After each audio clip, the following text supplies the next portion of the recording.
사랑과 은혜가 충만하신 하나님 아버지, 새로운 봄을 시작하는 3월의 첫날 이렇게 주님 전에 나와 예배를 드릴 수 있게 해주심을 감사드립니다. 이 예배를 통하여 우리 안에 먼저 감사가 가득하게 하여 주시고 주의 풍성한 은혜가 넘쳐나게 하여 주시옵소서. 지난 한 주간도 저희가 세상에 나가 생활하면서 서로를 비난하고 헐뜯으며 죄악된 일들이 가득했음을 이 예배 앞에서 고백하고 회개하오니 주님 용서하여 주시옵소서. 이 예배를 통해 주님의 충만한 은혜를 받아 때 묻은 심령을 정결케 하시고 주님이 주신 비전을 붙잡는 결단의 시간이 되게 하여 주시옵소서. 예배를 주님께 올려드릴 때 삶의 표정 속에서 맺어지는 풍성한 열매가 가득한 삶이 되게 하여 주시옵소서. 우리나라를 사랑하신 하나님 아버지, 지금부터 101년 전 3월 1일 이 나라의 독립을 위해 만세를 외쳤던 순국선열들의 그 정신을 잊지 않도록 하여 주시옵소서. 그분들의 숭고한 희생과 하나님 아버지의 돌보심이 있었기에 지금의 우리가 있음을 늘 인지하고 나라를 위해 기도하고 힘쓰는 저희들이 되게 하여 주시옵소서. 하나님 아버지, 우리나라를 긍휼히 여기사 보살펴 주시옵소서. 지금 이 나라는 코로나19 바이러스로 두려움과 공포 속에 모두가 혼란스러워하고 있습니다.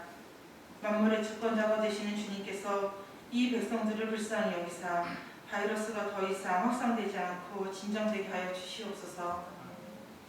이번 지역사회 확산으로 인해 주님께 예배를 드리지 못하는 일들이 생기고 있습니다.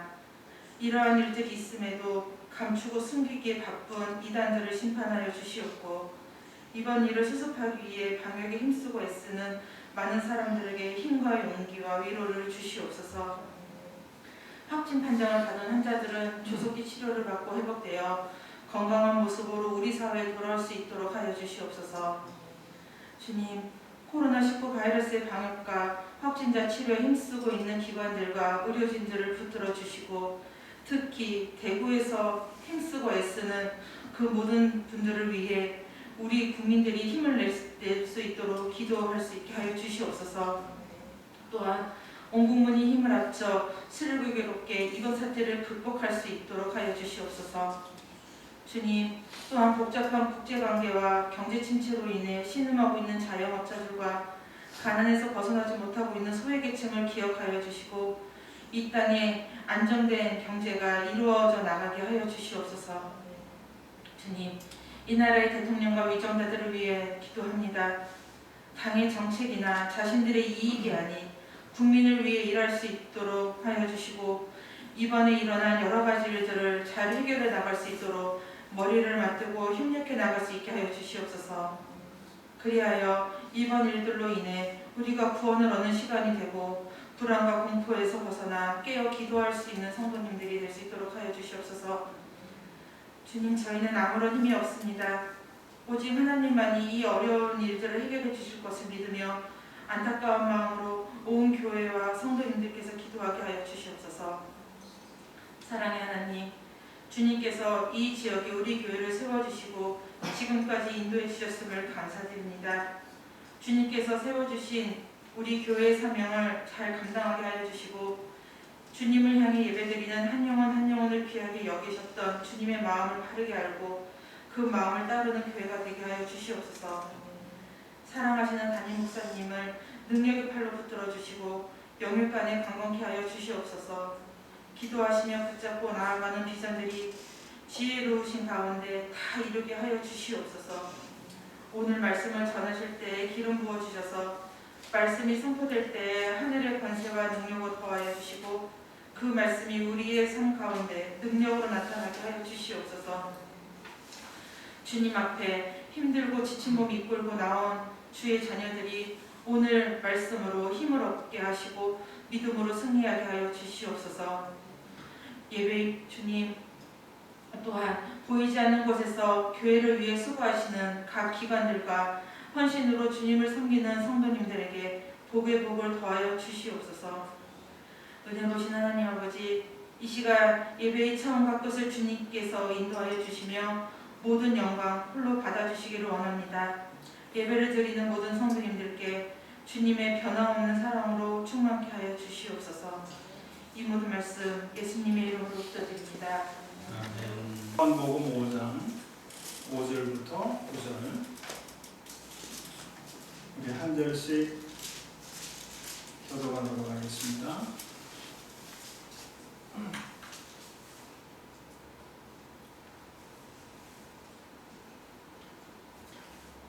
거기 38해 된 병자가 있더라. 예수께서 그 누운 것을 보시고 병이 벌써 오래된 줄 아시고 이르시되 내가 낫고자 하느냐. 병자가 대답하되 주여 물이 움직일 때 나를 못에 넣어주는 사람이 없어 내가 가는 동안에 다른 사람이 먼저 내려가나이다. 예수께서 이르시되 일어나 내 자리를 들고 걸어가라 하시니 그 사람이 곧 나와서 자리를 들고 걸어가니라. 이 날은 안식일이니. 아멘. 지난 금요일 새벽기도 때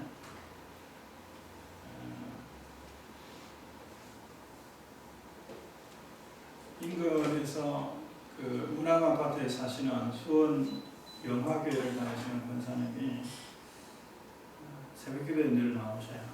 근데 목요일 저녁에 전사님을 통해서 전달받은 게 남편이 집에서 기도하라 그런다는 거예요. 그래서 아마 그거는 핑계일 수도 있겠다. 뭔가 하면 이제 어머니가 그 몇 주 전에 그 좀 스트레칭을 하시다가 빗거기에서 좀 다치시고 그래서 집에 늘 계셔서 새벽기도에 2주 지금 못 나오시거든요. 그리고 이제 새벽기도가 전도사님하고 아내가 이렇게 나오는데 또 묘하게 또 교대로 이렇게 또 약속을 하는지는 모르겠지만 그래도 한 서너 명 일에 하다가 어머니 못 나오시죠? 또 그러니까 한 번은 권사님하고 저하고 새벽기도를 한 적도 있어요. 그게 불편하셨는지는 모르겠지만 그래서 이제 금요일날 새벽에 전사님들 집에서 하세요. 그리고 저 혼자 이제 금요일 새벽에 나왔어요. 다른 때 혼자 있을 때는 그냥 이 자리에 앉아서 기도했는데 그날은 드디어 이 날이 왔구나. 그래서 의관을 정제하고 그리고 여기에 올라와서 찬송을 탁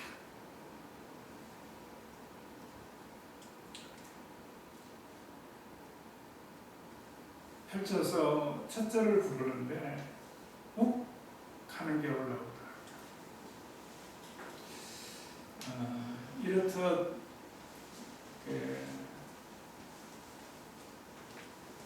뭐 나쁘지 않은 환경에서 기도하고 예배하는 일들이 이 코로나19 바이러스로 인하여서 예배하는 말세에 보이는 것을 패하지 말라고 말씀했는데 이런 일들이 있는 것에 대해서 그런 생각을 갖게 되어졌습니다. 그러면서 이런 기회로 엄청난 희생을 우리가 치르고 있는데 이것을 통해서 우리가 얻어야 될 것이 있을 것 같다. 그 생각을 갖게 되어졌습니다. 지금 전사님 지금부터 나오면 이걸 보기로 했던 분들한테 알려주세요. 문자로 알려주든지. 없어요? 안 나와요? 안 돼요? 네, 포기합시다.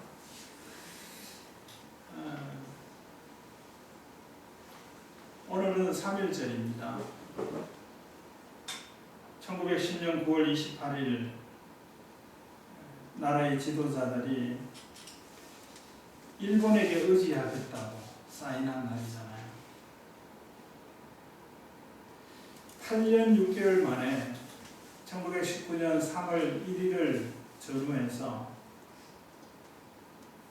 대한독립 만세라고 하는 독립에 대한 이야기를 선언하게 됐습니다. 오늘이 그 3.1절을 기념하는 그런 날이기도 하죠. 어린아이나 어른이나 남녀노소를 막론하고 대한민국 만세, 대한독립 만세를 외쳤던 그때의 일들을 상상해 봅니다. 여기 나오는 독립이라고 하는 단어예요. 사전적 의미는 스스로 일어서서 남에게 의지하지 않고 일어서는 것, 남에게 의지하지 않고 일어서는 것, 그게 독립이다라고 적었더라고요. 우리가 다른 우리를 의지하지 않고 내가 다른 나를 의지하지 않는 것, 그게 독립이라는 거죠. 스스로 일어서는 것입니다. 어릴 때는 네 발로 걷고 성장해서는 두 발로 걷고 늙으면 세 발로 걷는 게 뭐냐라는 퀴즈 답을 아시죠? 저는 오늘 이 말씀을 생각하면서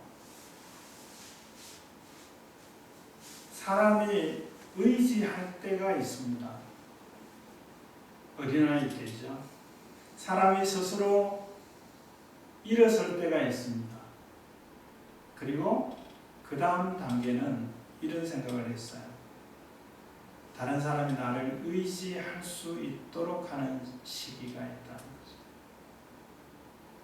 60을 일평생으로 생각해서 보면 그 3분의 1은 의지하는 시간이라고 하면 그 3분의 1은 스스로 일어서는 시간이고 그 3분의 1은 다른 사람이 의지하도록 하는 삶을 살아가는 기간이겠다라는 생각을 해봤습니다.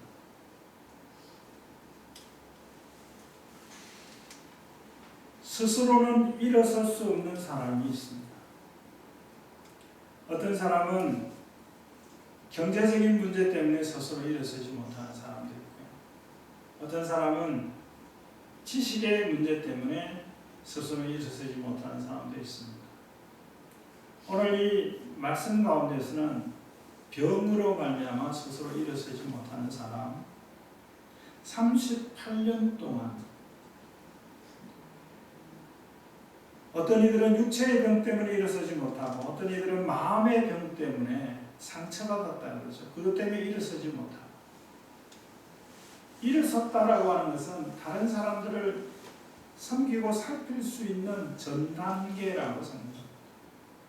어떤 이들은 영혼의 병 때문에 일어서지 못하는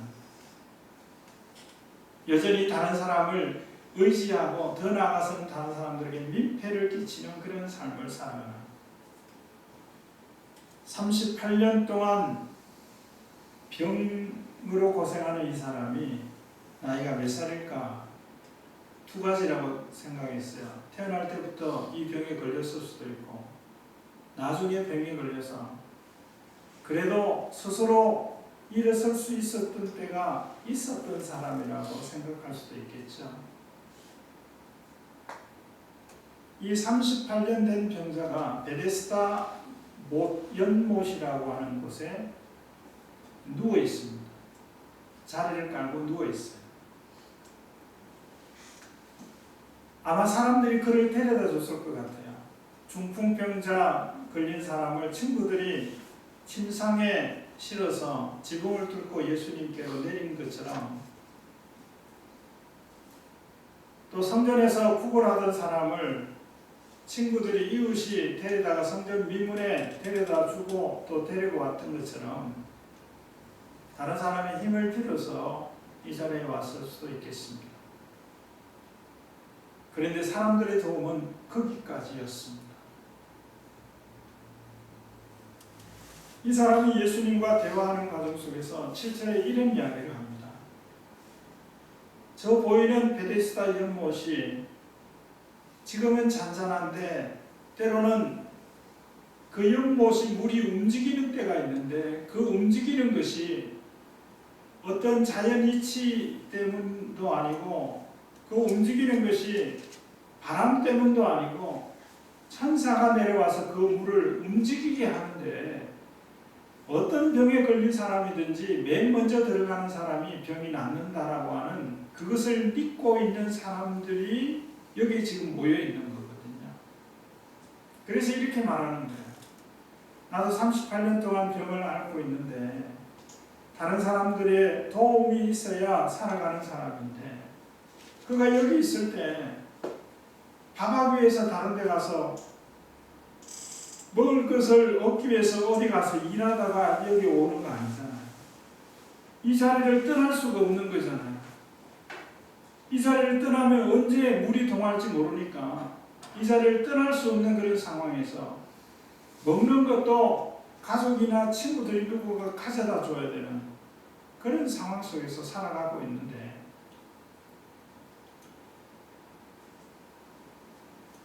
그런데 내가 성경은 이렇게 기록했어요.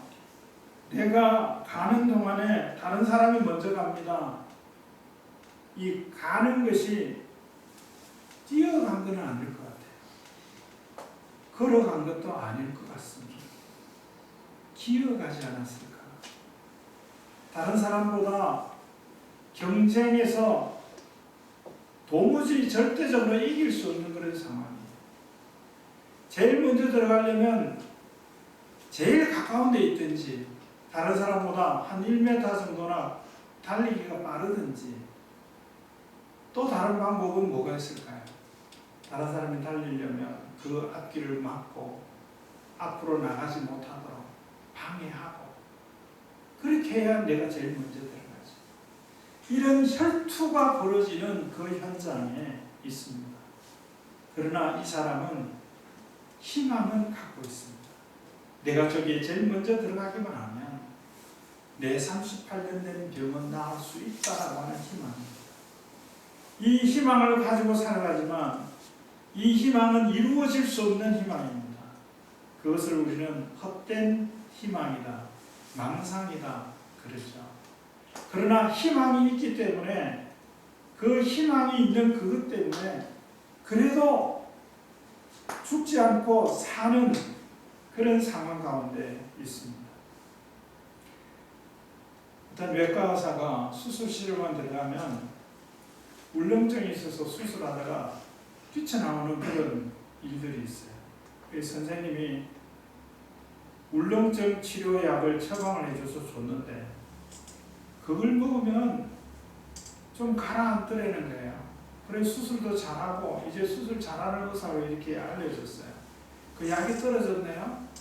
그 약이 무슨 약이냐고 처방 다시 해달라고 그러니까 약 이름은 제가 기억 못하는데 소화제를 준 거예요. 소화제를 준 거예요. 그거 먹고 울렁증이 가라앉아갖고 수술 잘하는 의사가 됐다는 거죠. 때로는 어떤 것은 헛된 희망이라고 할지라도 심리적인 것 때문에 안정을 찾게 하고 문제가 해결되는 그런 것들도 있지만 그러나 그것은 사실이 아니잖아요. 그것은 헛된 희망일 뿐입니다.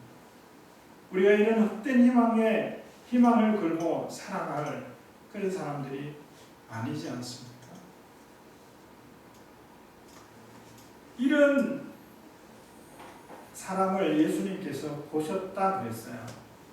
예수님께서 보셨어요. 누운 것을 보셨습니다. 아마 저 우한 지역이나 대구 경북 지역의 응급실 상황일 것이다. 이렇게 생각을 합니다. 그곳에서 앉을 자리, 누울 자리도 찾지 못하는 환자들, 치료의 기회를 얻지 못해서 죽는 사람들, 그런 일들이 있는 광경을 예수님께서 보신 것이죠. 희망은 갖고 있다고 그러지만 자신에게는 오지 않을 그런 희망. 여기 있는 사람들이 다 먼저 들어가서 병이 낫고 아무도 없을 때 그때나 기회가 올 그런 사람을 보신 것이죠. 어떻게 보셨습니까?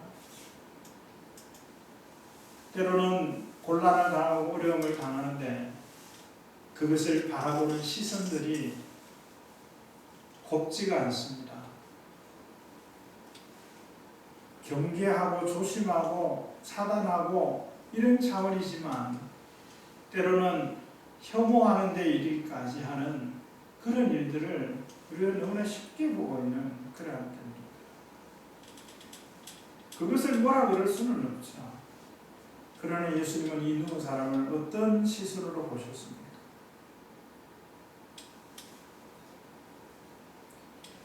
이 사람에게 예수님께서 건넨 말이 이겁니다. 네가 낫고자 하느냐 이겁니다. 네가 낫고자 하느냐. 이 낫고자 하느냐라고 하는 이 말은 네가 정말 낫고 싶으냐? 왜 이런 질문을 하셨을까 생각해 봤더니 나아야 되는 이 사람인데 정말 낫고 싶어 했을까? 우리의 소원은 통일이라고 하는 노래를 지금 부르는 사람이 얼마나 될까 생각을 해봤어요. 적어도 제 기억으로는 30년 전만 해도 우리의 소원은 통일이라는 노래를 많이 불렀어요. 모든 사람들이, 적어도 대한민국 사람들은, 물론 북한은 적화야합을 꿈꾸니까 당연한 거고, 대부분의 모든 사람들이 다 통일을 원한다고 생각했어요. 그런데 이미 이제 통계가 나오고 있지 않나요? 독일 통일로 말미암아 통일 비용 부담에 대한 학습이 있고 난 이후에 통일할 필요 있냐? 이렇게 나누어 살고 서로 인정하고 교류하고 이런 생각들을 갖는 사람들이 점점 많아지고 있고, 오히려 투표하면 통일하자는 것보다 통일하지 말자는 것이 많은 표가 나올 수도 있겠다. 그런 생각을 해요. 우리의 소원은 통일이라고 노래하면서 통일을 내심 바라지 않는 그것처럼 낫고자 하는 그런 모습을 보이지만 내가 낫게 되면 38년 동안 다른 사람의 도움을 받아 살았는데 내가 낫게 되면 이제 내 스스로 살아야 될 텐데, 더 나아가서 내가 그동안에 빚진 사람들에게 조금이라도 갚아주는 그런 삶을 살아야 될 텐데, 그런 생각을 하게 된다고 하면 과연 이 사람이 낫고자 하겠는가라는 생각을 해보게 됐습니다. 예수님께서 네가 낫고자 하느냐? 그랬더니 무슨 이야기를 하는가 하면 낫고 싶습니다가 아니었어요. 내가 물이 동할 때에 들어가려고 물이 동하는 것을 제일 먼저 발견해도 다른 사람이 나보다 먼저 들어가서 내게는 기회가 오지 않습니다. 그걸 이야기하는 거예요.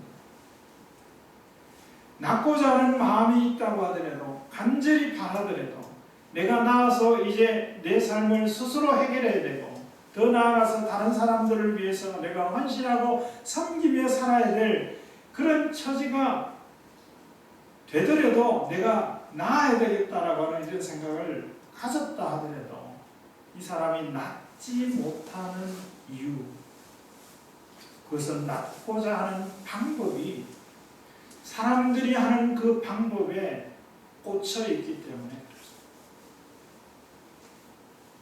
어떤 분들은 어떤 병이 있으면 이 병원에도 가고 저 병원에도 가고 한방에도 가고 양방에도 가고 물리치료도 하고 벌 맞으러도 가기도 하고,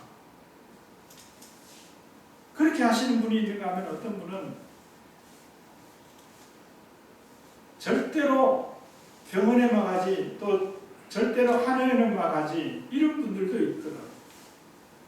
이 38년 된 이 병자는 내가 이 병을 낫기 위해서는 여기 연못에서 제일 먼저 들어가는 것 외에는 없다라고 하는 이 결론으로 다른 것에 대해서는 전혀 생각을 하지 않는 거예요.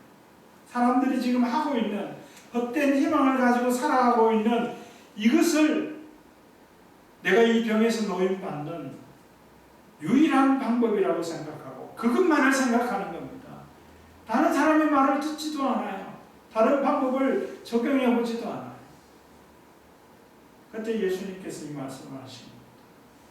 네가 낫고자 하느냐? 그렇다면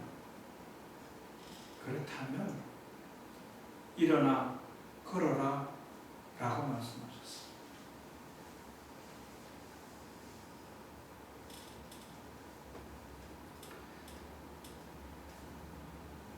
코로나19 바이러스 때문에 지난 주간에 용인시청 담당자들하고 용인에 있는 교회들하고 전화통화들이 여러 차례 있었어요. 지난주에 예배 어떤 형식으로 하셨습니까? 이번 주에는 어떤 형식으로 하셨습니까? 이제 그 전화를 받고 상반된 그런 결과들이 나타나기 시작했어요. 아주 불쾌하게 생각하면서 그렇게 하는 분들이 있는가 하면, 그러면서도 결국에는 예배당 폐쇄라고 하는 그런 문구를 홈페이지에 게시하는 그런 교회들도 생겨나게 되어졌습니다. 자, 이런 일들을 보면서 저는 대형 교회에 대한 생각을 갖게 됐어요. 대형 식당들이 있죠. 그런데 어떤 식당들은요, 배달만 하는 식당도 있죠. 배달만 하는 식당. 거기 가면 가서는 못 먹죠. 그런 테이블도 없어요. 배달만 해요. 그게 극과 극이라고 생각합니다. 대형 식당과 배달만 하는 식당. 대형 교회와 이제 온라인이나 이런 것을 통해서, 그 분당 우리 교회는 송림고등학교에서 예배를 드리잖아요.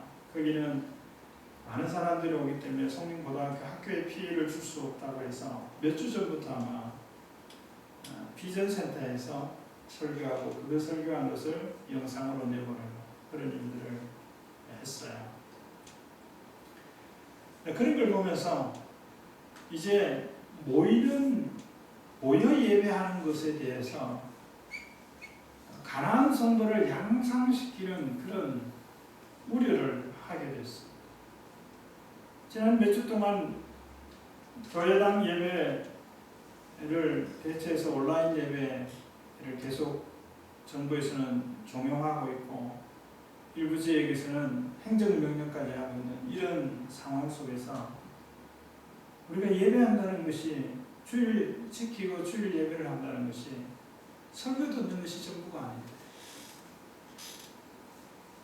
예배를 위해서 기여하고 헌신하는 많은 손길들이 있는데, 우리 교회만 해도 그런 것들을 지금 많이 약하고 있는 그런 상태죠.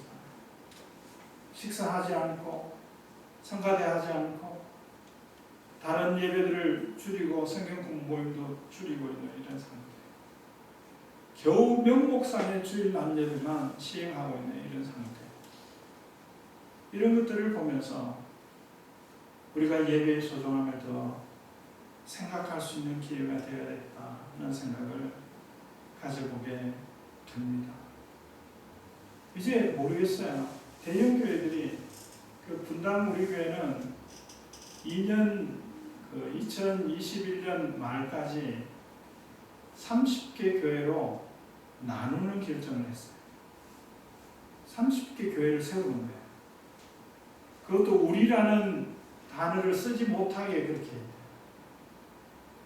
교회 안에 15명 교육자, 교회 밖에 15명 교육자를 선정해서 교회를 30개로 나누는 거예요. 지금 있는 데는 5,000명 이상, 5,000명 이하로 줄어들지 않으면 담임 목사가 사임하겠다고 발표를 했어요. 이 한국교회 센세이션을 지금 일으킬 것 같아요. 수십만 명을 모이는 대형 교회. 심지어는 저 안양에서부터 저 명일동까지 가게 하는 그런 교회. 아마 그런 교회들이 어떤 모습으로 변화하게 되겠다는 생각을 갖게 됐습니다. 대형 교회가 모습이 어떤 겁니까? 물론 열심히 헌신하고 봉사하는 분들도 있어요. 그러나 퍼센테이지로 보면 그냥 와서 예배만 드립니다. 당신 어느 교회 다닙니까? 나 이 교회 다닙니다. 그 명함만 내깁니다. 그거는 정상적인 교회의 모습이 아니에요. 교회의 공동체는 함께 예배하지만 삶 가운데 역사하시는 하나님을 나누는 그런 시간들이 있어야 되고, 서로 은사를 따라 섬기는 일들을 해야 하는 것이 교회 공동체입니다. 그래서 모여서 예배하는 것이 중요해요. 그러나 이런 전염병이라고 하는 이런 이 상황 가운데서 우리가 예배의 형태는 지금 변형시켜서 하고 있지만 모여서 예배하는 이 예배가 하지 않아도 되는 예배는 아니다는 사실을 알아야 합니다. 하지 않아도 되는 예배는 아니에요. 다른 건 다 하고 마트는 경영해도 되고 지하철은 운행해야 되는 거고 교회 주일 예배는 안 해도 되는 그런 예배로 생각하기 위해서는 안 되는 거예요. 천주교 미사 2주 전부터 중단한다고 그랬어요. 미사 참여해 보신지 저기 있는지 모르지만 미사라고 하면요, 신부가 성도들에게 그 떡 조각 납작한 거 입에 집어넣어 주는 게 그게 미사예요. 설교도 있지만 밀접 접촉을 해야 되는 거예요. 저는 여기 8m예요. 7m인가. 저도 마스크 쓰고 한번 해볼까 하다가 그래도 이 정도 거리면 괜찮을 것 같아서 저는 안 쓰기로 했습니다만, 안 해도 되는 것이 주일 공동체 예배가 아니라는 거예요. 그래서 저는 이런 결정을 한 거예요. 사실 오늘 아침에 확진자 3,500명, 마곡 지역에 또 한 사람 발생, 그래서 그냥 문자를 돌릴까라는 생각도 하기는 했어요. 쉽지 않은 결정인데 부탁은 아까 말씀드린 대로 예배하신 이후에 절대로 감염되지 마셔야 합니다. 그러면 하나님께서 왜 이 전염병을 우리에게, 성경에 보면 전염병을 주시기도 했고 우리는 그렇게 이야기가 참, 이 말하기가 참 두려운 것은, 그래서 이 전염병을, 이 코로나19 바이러스를 이래 허용하셨을까? 그런데 이제 어떤 의학 관련된 그 신문에서 이미 우리나라 사람이 미국에 있으면서 백신은 이미 개발했어요. 임상 중에 있고 치료제가 개발됐다고 하는 보도가 며칠 전에 나왔습니다. 근데 그 일간지에서는 지금 안 나와서 옮기기는 좀 그렇지만, 오송단지에서 그 만들 수 있는, 하루에 10만 명에게 투여할 수 있는 약을 만들 수 있는 공장을 세팅을 해놨다고까지 이렇게 이야기해요. 문제는 이제 임상실험인데, 임상실험도 한 300 몇 명에게 했다는 거예요. 그 임상은 지난번에 김현영 권사님이 신약 암 치료제를 투여해서 굉장히 고생했거든요. 그 임상실험한다는 것은 이 약을 투여했을 때 어떤 부작용이 있는가, 그걸 적어도 6개월 이런 시간을 두고 해야 되는데 그걸 하지 않고 지금 그런 이야기들이 있는데, 그 언젠가는 이런 상태니까 임상시험이 끝난 이후에 그 타미프루처럼, 지난번에 우리 전염병 있을 때 40% 이상 감염됐지만 타미프루처럼 하면 한 주만 있으면 다 나았잖아요. 그러니까 전염력이 강해도 이렇게 두려워하거나 그렇게 하지 않죠. 이 약도 이제 머지않아 개발될 것입니다. 이 약이 개발되기 전에, 이 약이 임상 실험을 마치고 투여되기 전에 우리가 건져야 될 것이 뭘까? 건져야 될 것이 뭘까? 저는 이 사태를 통해서 하나님께서 사람들이 그동안에 기도하고 정리하고 제거하고 싶었던 그런 것을 하나님께서 아예 이 사건을 통해서 제거하신 것이 아닌가. 그 중에 하나가 신천지 세력이라고 생각해요. 그렇다면 우리 가운데 제거해야 되는 것들, 이 엄청난 희생을 드리면서 이 약이, 치료제가 개발되어지고 상용화되어지면 놓치는, 그 전에 우리가 제거해야 될 것들을 찾아야 되지 않겠나.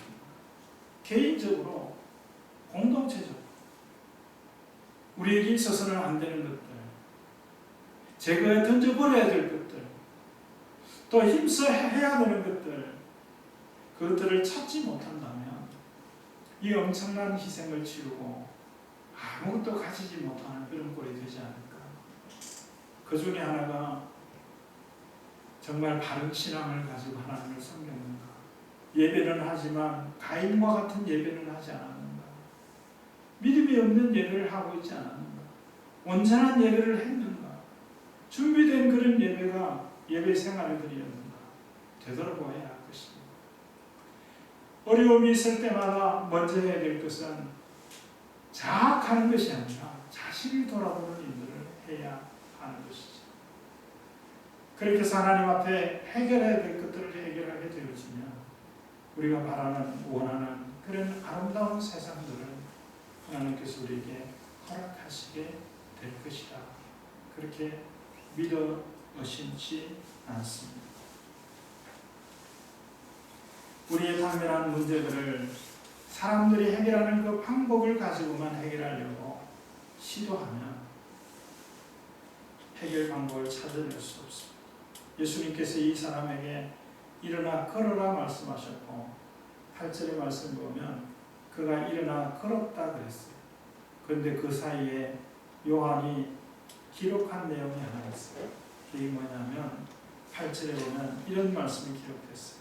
9절에 보면 그 사람이 곧 나아서 곧 나았다 그랬어요. 언제 나았습니까? 일어나 걸으라고 말씀하셨을 때 적어도 이 사람 내가 일어나 걸을 수 있으려면 저 못에 들어가야 됩니다. 저 연못에 그것도 제일 먼저 들어가야 됩니다. 나를 저 연못에 들어갈 수 있도록 제일 먼저 들어갈 수 있도록 다른 사람을 다 막아주시고 나를 거기에 넣어주셔야지 그 생각에서 벗어나지 못하고 그것만 기다리고 있었다. 그런 예수님의 일어나 걸으라는 이 말씀을 마음에 담지도 않고 외면했습니다.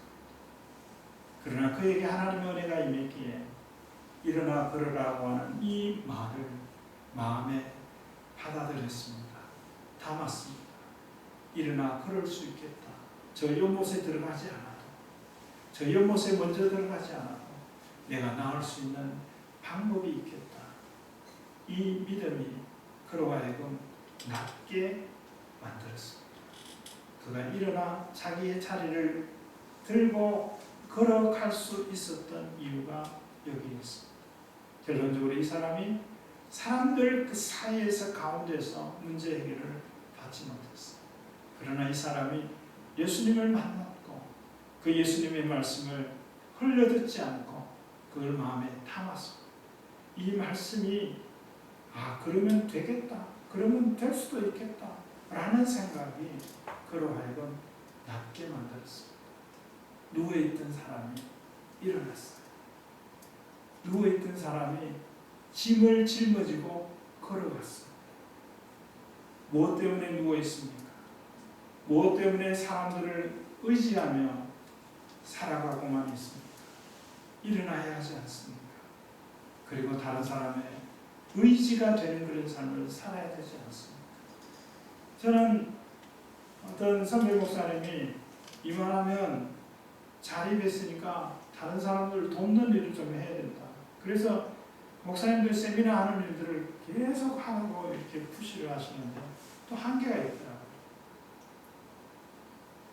우리가 어느 정도 자립을 했다면, 완전하지 않아도 자립을 했다면 이제 그 다음 단계에 꿈꿔야 될 것이 있을 거라고 생각합니다. 개인적으로도 그렇지만 교회적으로 다른 교회를 돕는 것. 아마 그것이 저는 그런 생각을 했어요. 한국에 있는 교회를 돕기에는 돕는다고 할 수도 없다고 하면 저 우리보다 더 열악한 나라에 있는 교회들, 우리가 생각하는 것보다 훨씬 더 적은 것을 가지고도 그들에게는 큰 도움이 될 수 있는 그런 일들을 우리가 찾아가야 되겠다 하는 생각을 갖게 됩니다. 사람은 의지하며 살아가기만 할 수밖에 없는 때도 있지만 그러나 스스로 자기의 일들을 해야 될 때가 있을 것이고 또한 다른 사람들을 들로 하여금 의지할 수 있게 하는 그런 삶을 살아가야 할 것입니다. 이와 같은 은혜가 저와 여러분 가운데 있기를 주의 이름으로 축원합니다. 하나님 아버지,